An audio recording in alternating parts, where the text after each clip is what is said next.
पर्वतीय समूह दोगों के हैं। इस जगह की विशेषता इसकी खड़ी चट्टानें हैं और इन्हीं के बीच बीच में गांव बसे हुए हैं। सबसे पुराना गांव 15वीं शताब्दी का है। एक दशक पहले ये इलाका माली का शीर्ष पर्यटन स्थल था, लेकिन 2016 के बाद से जिहादियों ने इस क्षेत्र पर कब्जा कर लिया है।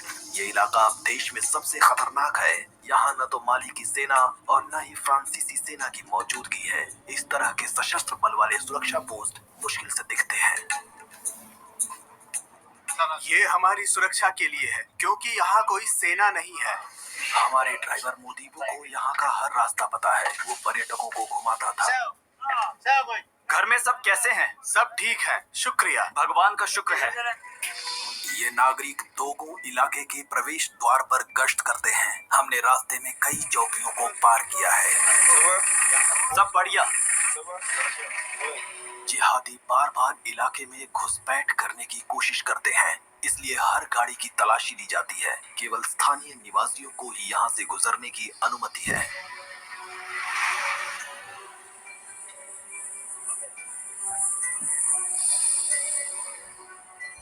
लोगों में काफी सम्मान है। माना जाता है कि उनके ताबीज और क्रिस में जादुई शक्तियां होती हैं, जो उन्हें अदृश्य बना देती हैं और यहाँ तक कि उन्हें गोलियों से भी बचा लेती हैं।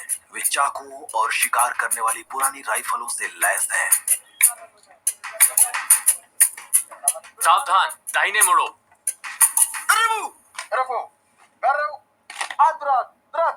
डोजो ने अपनी एक सेना बनाई है। सावधान, बाएं मुड़ो।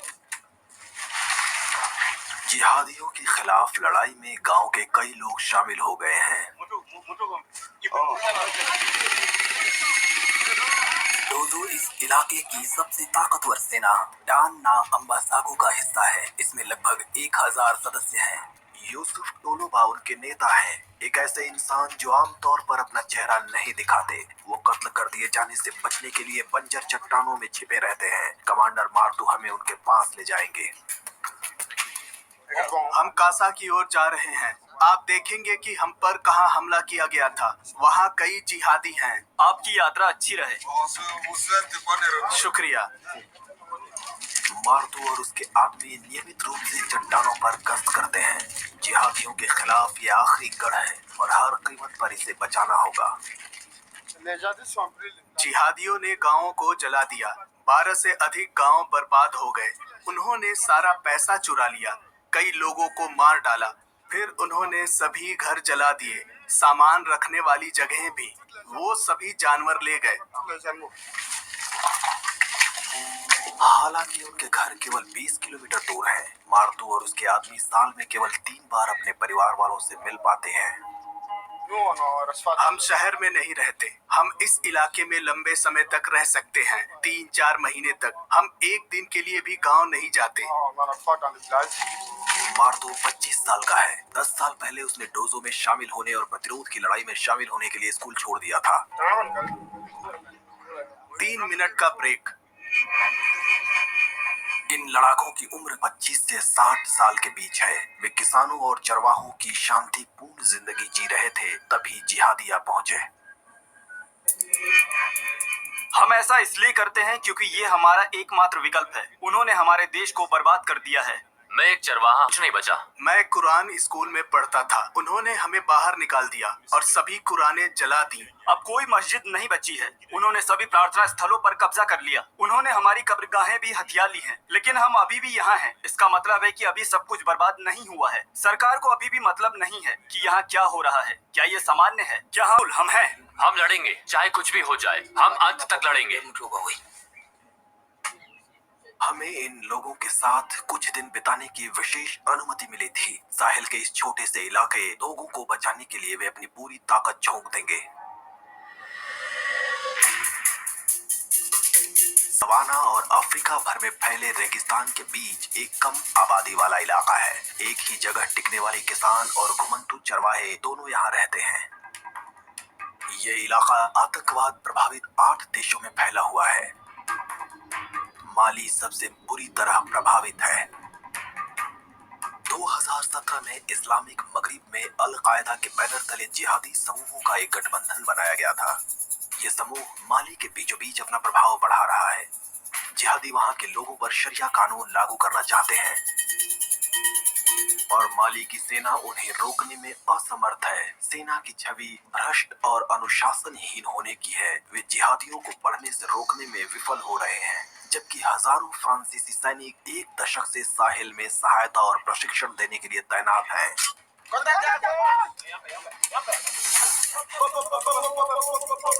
बार बार के तख्ता पलट ने माली सरकार को कमजोर कर दिया है। देश का बड़ा हिस्सा उपेक्षित है। टोगो के कई लोगों ने अपनी रक्षा के लिए आत्मरक्षा समूहों का गठन किया है, लेकिन सरकारी अधिकारियों की अनुपस्थिति में किसानों और चरवाहों के बीच पुराना तनाव फिर से उभर रहा है।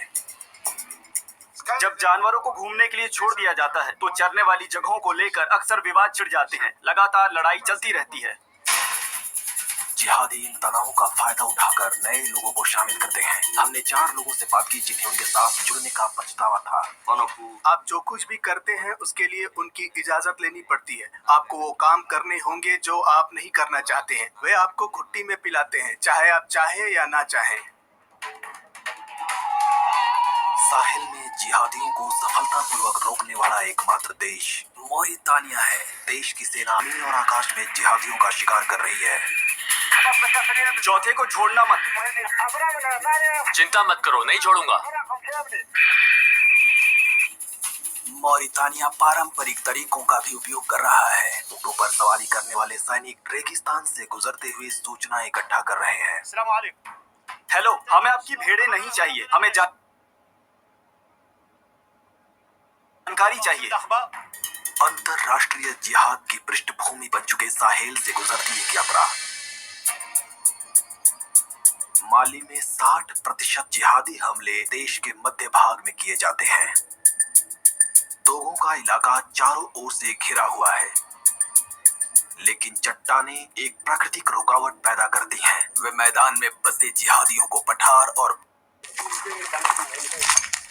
डोजो को गांव के लोगों के समर्थन पर भरोसा है, जो उन तक सामान पहुंचाने के लिए चट्टानों को पार कर आते हैं। बशीर उनमें से एक है। जिंदाबाद, आप महान हो, जिंदाबाद। वे अभिवादन में अपने हाथों से जमीन छूते हैं, जो अत्यंत सम्मान का प्रतीक है। बशीर लड़ाकों के लिए खाना लाता है। अपने इलाके में लोगों का समर्थन करने के लिए 1 साल पहले बमाको छोड़ दिया था। हमें पानी चाहिए। उन्हें पानी दो। ये रहा पानी सरदार। हमने कल से कुछ नहीं खाया है। कल रात के खाने के बाद से हमें कुछ नहीं मिला है। हम भूखे हैं। हम ऐसा नहीं होने देंगे। हाँ, हम आपको खाना देंगे। मैं तुम पर भरोसा कर रहा हूँ। लेकिन इससे पहले कि वे खाना खाने बैठे, वहाँ एक गार्ड खड़ा कर दो। कमांडर मार्तू शिविर के चारों ओर पहरा लगा देता है। यहाँ आओ। हाँ, बाहर बहुत से जिहादी हैं। लगभग 30 जिहादी इकाइयां नीचे के मैदानी इलाके में सक्रिय है। सबसे पास वाला केवल 1 किलोमीटर दूर है। इस जगह खड़े होकर बिना दूरबीन के भी हम देख सकते हैं कि वे कब ऊपर चढ़ते हैं। इसलिए हम यहाँ हैं। हम राइफलें छुपा देंगे। क्या ये सेना की राइफलें हैं? नहीं, ये जिहादियों की हैं। हमने उन पर गोली चलाई, वे मर गए और हमने उनके हथियार ले लिए। डोजो को न तो माली सरकार से मदद मिलती है और न ही अंतरराष्ट्रीय सैनिक समूहों से। हाँ, ऑपरेशन कमांडर, आप किस जगह खड़े होंगे? जब भी वो पहाड़ की चोटी पर पहुंचता है तो मार्तू आगे के निर्देश के लिए रक्षक सेना के नेता टोलोबा को आवाज देता है। हाँ, पहला शिविर। हाँ, ठीक है। आपका बहुत शुक्रिया। ठीक है, चलो अब खाते हैं।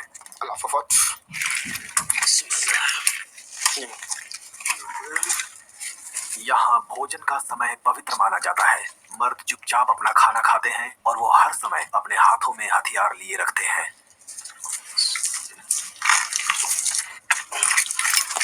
बहुत बहुत शुक्रिया। चलिए चलते हैं।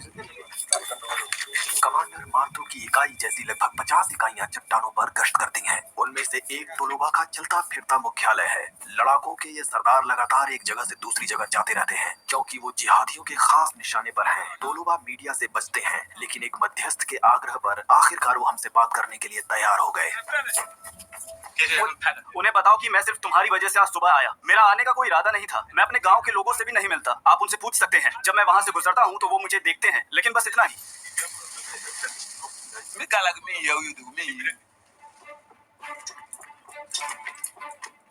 टोलोबा 25 साल पहले उत्तरी माली में तुआरी विद्रोह में शामिल होने के लिए माली की सेना से अलग हो गए थे। जब जिहादियों ने जमीन हड़पना शुरू किया तो वो 2016 में दोगो वापस लौट आए और डान्ना अम्बासागु रक्षक सेना की स्थापना की।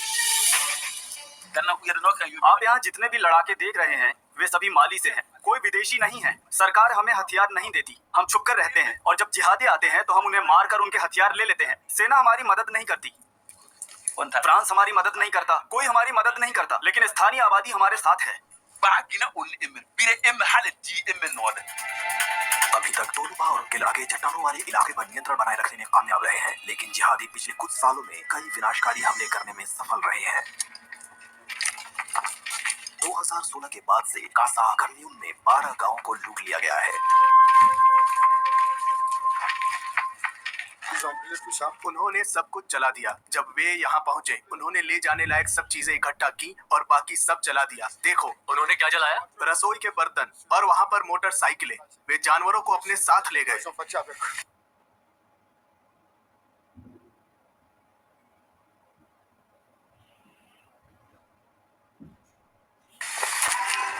जिहादियों ने ग्रामीणों को क्रूर चेतावनी दी, या तो इस्लामी कर के हिसाब से भुगतान करें या अपना घर लुटता हुआ देखने को तैयार रहें।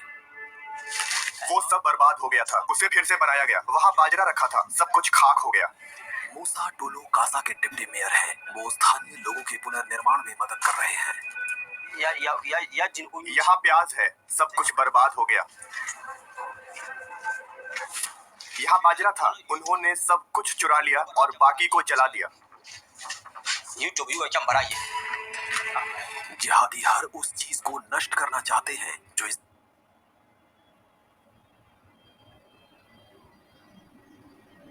की उनकी कट्टरपंथी व्याख्या के खिलाफ है। 2012 में उन्होंने टिम्बकटू स्थित विश्व धरोहर स्थलों को, जिसमें मुस्लिम संतों के कब्र और मकबरे थे, नष्ट कर दिया। उन्होंने इन प्रतिमाओं सहित जनजातीय कलाओं को भी नष्ट कर दिया। माली में ऐसे कई खजाने हैं। यहाँ कई लोग इस्लाम के एक ऐसे रूप को मानते हैं जिसमें पेड़ पौधे या चीजों को पूजा जाता है। चट्टान मैदानी इलाकों में स्थित जिहादियों के खिलाफ आत्मरक्षा का अंतिम माध्यम है। कुछ ही गलियारे हैं जो पठार की ओर जाते हैं। मार्टू और उसके आदमी इसकी सुरक्षा के लिए अपनी जान पर खेल जाते हैं। ये देख रहे हो, गोला बारूद की पैकेजिंग, और वे कुकीज खा रहे थे। जिहादियों ने 5 महीने पहले ऐसे घुसने की कोशिश की थी। उन्होंने यहाँ खाया और हम पर हमला कर दिया। आप वहाँ ऊपर थे? हाँ, हम वहाँ ऊपर थे और वे नीचे थे। कितने? लगभग 100 और हम लगभग 24 लोग थे।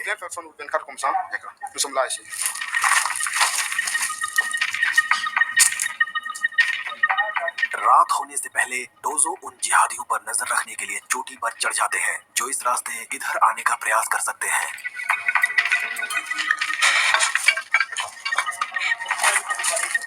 ये कैंप उस जगह है जहां मार्टू की यूनिट तैनात थी। जिहादियों का हमला 6 घंटे तक चला था।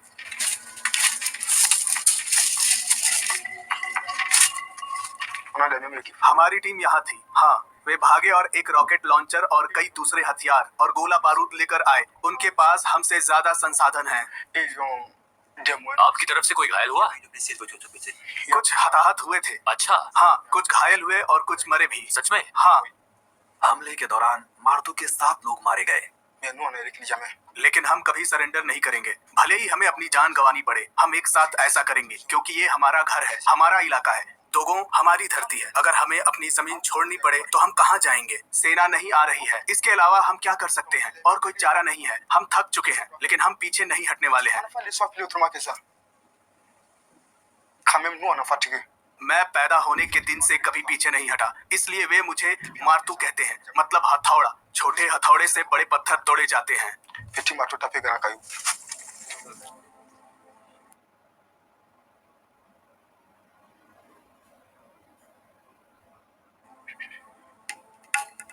डोजो शिविर लगाते हैं। उन्हें रात के समय खास तौर से सावधान रहना पड़ता है कि उन्हें कोई देख न सके। ग्रामीण बशीर जो उनके लिए सामान लाते हैं रात का खाना बनाने वापस चले गए हैं। चूल्हे को यहाँ रखना पड़ता है ताकि